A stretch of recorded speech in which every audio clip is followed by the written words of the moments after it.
Hello and welcome to today's April 11th Daily News Report. If you're a subscribed member of my community, then welcome back. You watch this channel each day because I keep you in the loop on what's really going on in Washington, D.C. with President Biden and the U.S. economy, so let's jump right in. I hope you had a nice weekend. There's a lot of news to cover, so stick with me to the very end.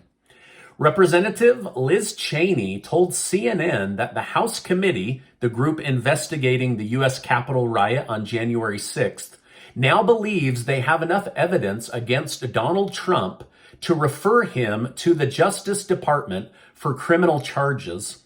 While some are skeptical that enough evidence is really present, the committee will be presenting their investigational findings to the public very soon, and I'll make sure to cover that for you. The committee itself has no prosecution power, so it must rely on the Justice Department if it wishes to actually press charges. The DOJ already has an active investigation going on, and the FBI already concluded one very different than the January 6th committee. So the referral from the committee, it might just add fuel to the fire, or it could be what puts Donald Trump in jail. I'm not really sure yet. However, one thing that I did pick up on is that the committee that is going through all this is very split on whether they believe this or not. So it seems like a few of them believe they have enough to do something, and the rest don't really know what to do. Now, Trump isn't the only president facing rising criminal accusations. Biden is as well. This all started when Hunter Biden's former business partner, Tony Bobulinski, publicly named Joe Biden as the big guy. This term was found in emails on Hunter Biden's laptop that showed that the big guy appeared to do business with Hunter Biden.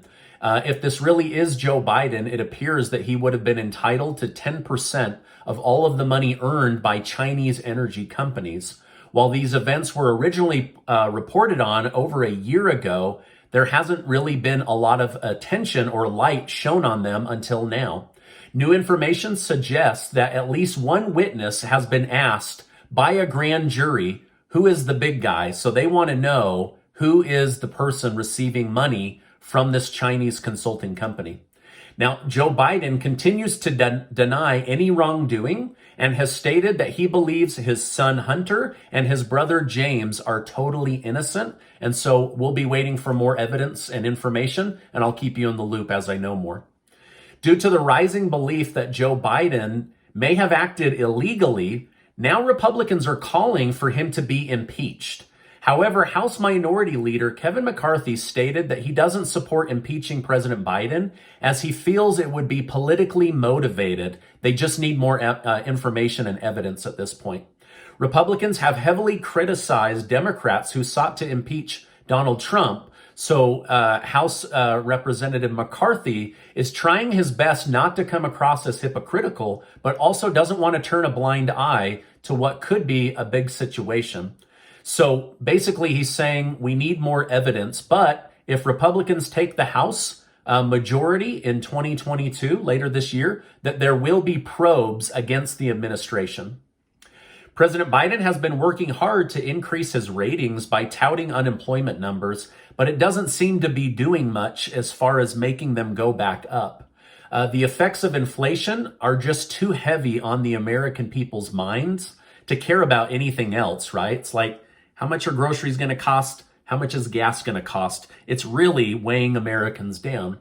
However, Biden is now making an effort to reduce crime, which could sway a portion of voters back towards his good graces.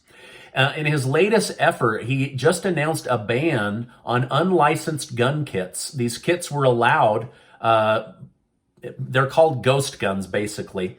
And you can get them within about 30 minutes of clicking buttons. And there's no background check. So this has been a big loophole that now President Biden wants to close up. And this information is coming out right as CBS released a new poll showing that 39% of Americans approve of Joe Biden's handling of crime.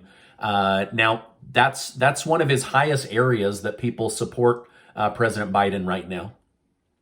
Walmart and other pharmacy-like stores have announced that they will be rationing baby formula as there is a shortage coming down the line. Now, this makes many Americans worry that there could be a food shortage here in the United States that is much worse than what the White House is letting on. The White House continues to say that there will be global food shortages that will affect other nations, but not the United States. I pray this is true, but I also worry this could be a tactic to keep us all calm or from rioting or something crazy. Now, while this is all going on in the United States, China is possibly going to worsen our supply chain difficulties here in the United States. 25 million Chinese citizens in Shanghai have been forced into the harshest COVID lockdowns yet. Many are yelling from their apartments, "We're starving to death. We have no money. We have no food." And basically they're on home arrest. And if they leave their house, they'll be actually arrested. So things are looking very, very bad over there as they have what they call a zero COVID tolerance over there. Now, food shortages can lead to civil unrest, and countries in Africa are already bracing for civilian showdowns as food shortages are predicted to be the worst in Africa. To make it worse, about 40% of an African citizen's monthly income goes right to food. So things are going up really, really fast, and they're worried that there's going to be massive riotings and basically bad situation over there. Now, food costs in the United States are also rising, but so far we haven't seen protests or large groups of people become uncivil. And let's hope that they're able to get these food prices under control, because nobody wants to see our country devolve into that kind of chaos. Now, according to a new poll, only 7% of the country believes the United States economy is doing very well. Only 7%. That's super, super low.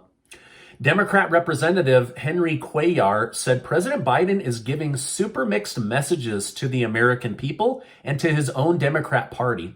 On the one hand, he wants to lift Title 42 because COVID is over, and that would allow millions of immigrants to come into the country. On the other hand, he wants about $20 billion for COVID and said that he might recommend putting people back in masks. So what's really going on? We don't know, right? We're getting a lot of mixed messages. Now, even though the House passed a bill to make marijuana legal, and the bill still faces significant obstacles over in the Senate, Senate Majority Leader Chuck Schumer believes he can get it passed once and for all. The bill is facing backlash from both sides, not just Republicans. So that's never a good sign. However, Schumer said that he will present the bill later this month, and he's talking with those most opposed to legalizing and decriminalizing marijuana to answer any safety concerns they might have. As far as the American people go, about 50% of Republicans are okay with legalizing marijuana, and 83% of Democrats support legalizing marijuana, according to a recent Gallup poll. The Russia war on Ukraine continues to surge in the south and in the east. Multiple attempts have been made on President Zelensky's life, which thankfully have failed. Zelensky has had to constantly change his location to avoid assassination attempts. Zelensky's presence is no doubtedly important because it's keeping the morale of the Ukrainian fighters high. But if he goes, there goes a lot of good morale for those that are still fighting in Ukraine. While his physical safety has been maintained, it's clear that he is mentally drained, as every day he's on with country after country after country, begging them for help with weapons, begging them for help with food, money, closing up the skies over Ukraine. He recently stated, knowing that new strikes and casualties are inevitable, NATO deliberately chose not to close the sky over Ukraine. He went on to say that these deaths are on the leaders of NATO's hands because they right now have the power and the authority to close the sky over Ukraine. Last week, many were excited about what appeared to be a huge win in free speech on social media. Elon Musk was reportedly joining Twitter's board of directors, but has since backtracked. Once he learned that by joining the board, he could only control so much of Twitter's stock. And so he's choosing not to join Twitter's board, and their stock dropped almost immediately upon this news. By formally joining, he does not want to be held captive by Twitter's board rules. And so he said, I'm not planning a hostile takeover of Twitter. I just want the truth to be able to be shared all over Twitter. So whether you like Musk or not, it does seem that he's doing his best to improve free speech here in the United States. The American Automobile Association has reported that the country's gas prices on average have come down by about 13 cents over the last 2 weeks. And it appears that the release of the U.S. oil reserves is playing a part in helping those prices come down. Whether you believe in Biden releasing 1 million barrels a week or not, hopefully they can get this high gas price situation under control, because I know it's affecting a lot of people. The country of Pakistan announced their prime minister is out. They voted no confidence on his leadership or his ability to lead the nation, and so therefore he's been removed from office. The FAA is asking people to return to civility when flying on airplanes. There have been more and more aggressive activities in airports and on airplanes than ever before.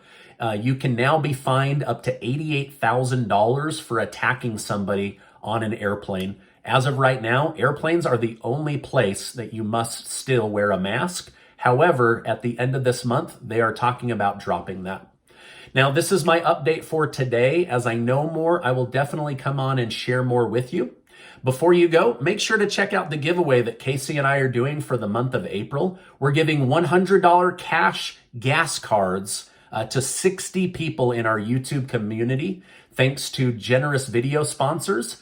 And we know that these gas prices are ridiculous and hurting a lot of people. And so this is the best we were able to do, and we're excited to give that away. Now, before you go, I want to remind you that you are amazing. I really, really, really appreciate you being in my community, and I'll see you on the next video.